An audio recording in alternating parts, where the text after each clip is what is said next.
बाबूजी, आप आराम कर लीजिए, मैं सब काम कर लूंगा। रघु अपने मालिक मुखिया हरिराम सिंह के सामने झुककर बोला। हरिराम सिंह गांव के सबसे बड़े जमींदार थे।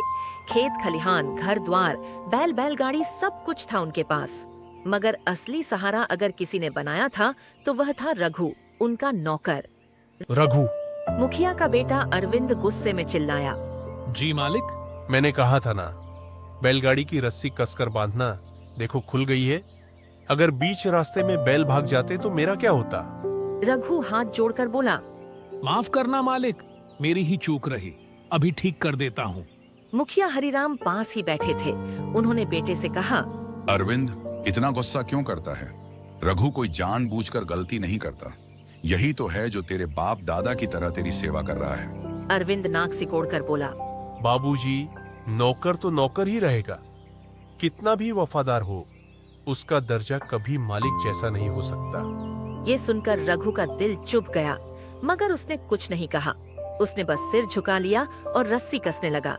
रघु के अपने घर में सिर्फ उसकी बूढ़ी माँ थी।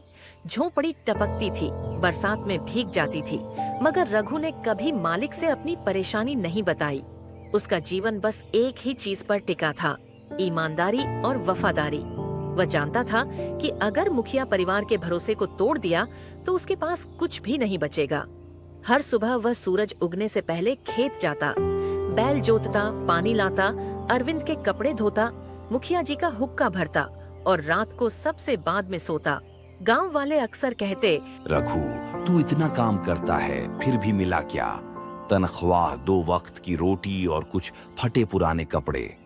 मिला बहुत कुछ है भैया, मालिक का विश्वास मिला है, यही मेरी सबसे बड़ी दौलत है। एक दिन गांव में अफवाह फैली कि अरविंद शहर से पैसा मांगने आया है। उसने हरिराम सिंह से कहा, बाबूजी, मुझे 10,000 रुपए चाहिए, बिजनेस शुरू करना है। मुखिया हरिराम पास ही बैठे थे। उन्होंने बेटे से कहा, बेटा, इतना बड़ा पैसा मैं तुम्हें ऐसे ही कैसे दे दूं? बिजनेस का तजुर्बा है तुम्हारे पास, पहले सीखो। तो आप किसे देंगे पैसा? कहीं इस नौकर रघु को तो नहीं? मैं कह देता हूँ बाबूजी, नौकर को कभी पैसा मत देना। ये लोग खाते हैं मगर लौटाते नहीं। ये सुनकर रघु का दिल टूट गया। उसने आंखें झुका लीं और मन ही मन सोचा, क्या सचमुच मालिक मुझे कभी अपना नहीं मानते? क्या मेरी वफादारी बस नौकर तक ही सीमित रहेगी? बरसात बीत चुकी थी, खेतों में हरियाली छा गई थी। गांव वाले रघु की मेहनत का गुणगान कर रहे थे। अगर रघु न होता तो आज हम भूखों मर जाते। सच में ये नौकर नहीं, भगवान का भेजा हुआ फरिश्ता है। ये बातें अरविंद के कानों में पड़ती तो उसका खून खौल उठता। वो मन ही मन सोचता, सारा गांव इस नौकर की जय जयकार कर रहा है और मुझे कोई पूछ भी नहीं रहा। ये सब मुझे बर्दाश्त नहीं होगा। एक रात अरविंद अपने 2 दोस्तों से मिलकर बातें कर रहा था। देखो भाइयों, अगर ये नौकर ऐसे ही हीरो बनता रहा तो कल को बाबूजी अपनी जमीन भी इसे सौंप देंगे। हमें इसे गिराना होगा। दोस्तों ने पूछा, पर कैसे अरविंद? बाबूजी के संदूक में गांव की जमीन के कागज रखे हैं। कल रात मैं चुपके से कागज निकाल लूंगा और सबके सामने कहूंगा कि ये चोरी रघु ने की है। तब देखना, बाबूजी का सारा भरोसा टूट जाएगा। दोनों दोस्त शैतानी मुस्कान लिए तैयार हो गए। अगली सुबह हड़कंप मच गया। मुखिया हरिराम का संदूक खुला मिला और उसमें से कुछ कागज गायब थे। अरविंद दौड़कर बोला, बाबूजी, मैंने रघु को कल रात संदूक के पास घूमते देखा था। मुझे पक्का यकीन है कि वही कागज उसने चुराए हैं। हरिराम चौंक गए। क्या रघु ने? ये कैसे कर सकता है? आप हमेशा इसकी वफादारी की दुहाई देते रहे। देखिए, अब इसका असली चेहरा सामने आ गया है। गांव वाले भी कानाफूसी करने लगे। कहीं सचमुच रघु ने चोरी तो नहीं की?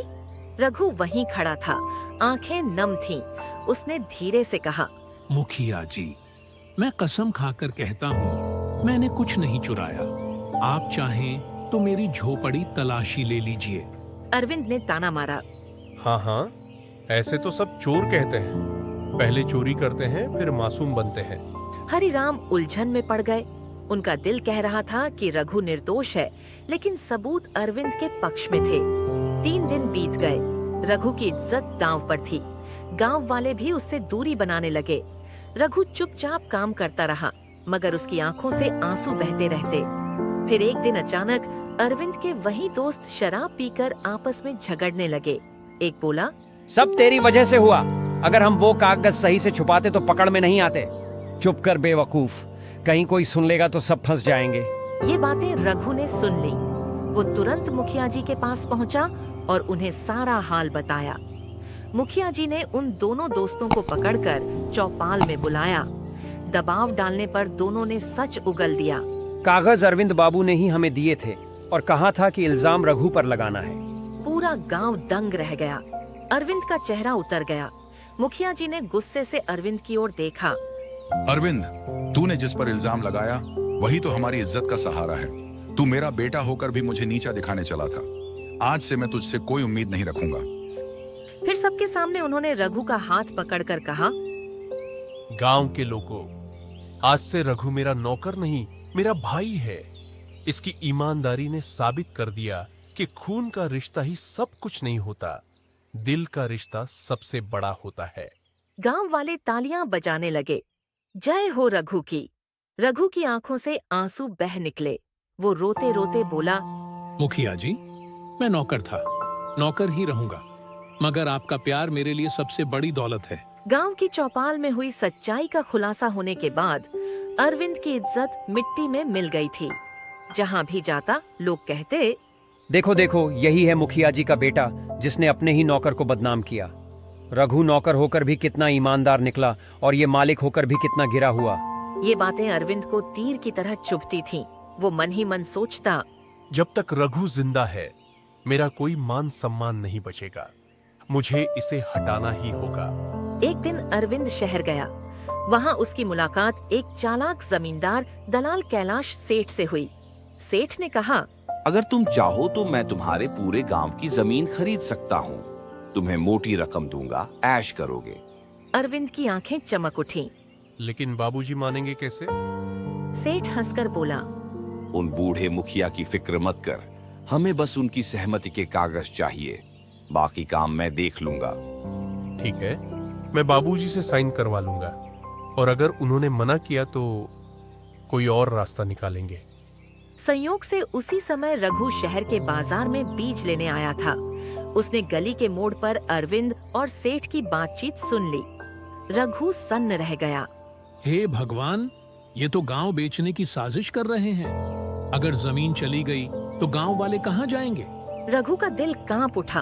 वो तुरंत गांव लौट आया और सोचने लगा, मुखिया जी को कैसे समझाऊं? कहीं वो अरविंद बाबू के प्यार में धोखा खा गए तो? उस रात आंगन में दीपक जल रहा था। अरविंद हरिराम सिंह के सामने कागज लेकर आया। बाबूजी, ये कागज पर साइन कर दीजिए। ये बस गांव की तरक्की का एग्रीमेंट है।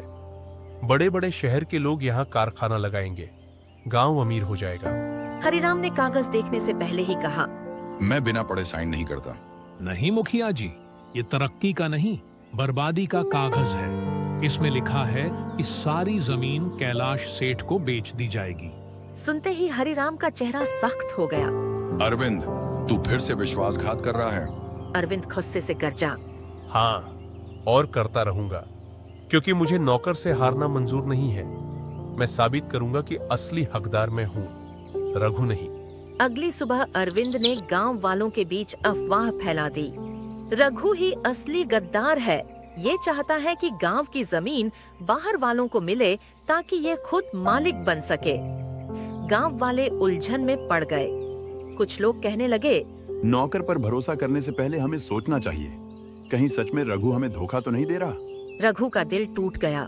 वो मन ही मन सोच रहा था, जिस गांव को बचाने के लिए मैंने अपनी जान लगा दी, वही गांव आज मुझ। उसी रात सेठ और उसके लोग गांव में चोरी छुपे घुस आए।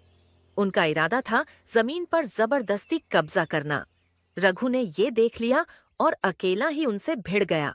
लाठियों और पत्थरों से घायल हो गया, लेकिन उसने जमीन के कागज छीनकर आग में जला दिए।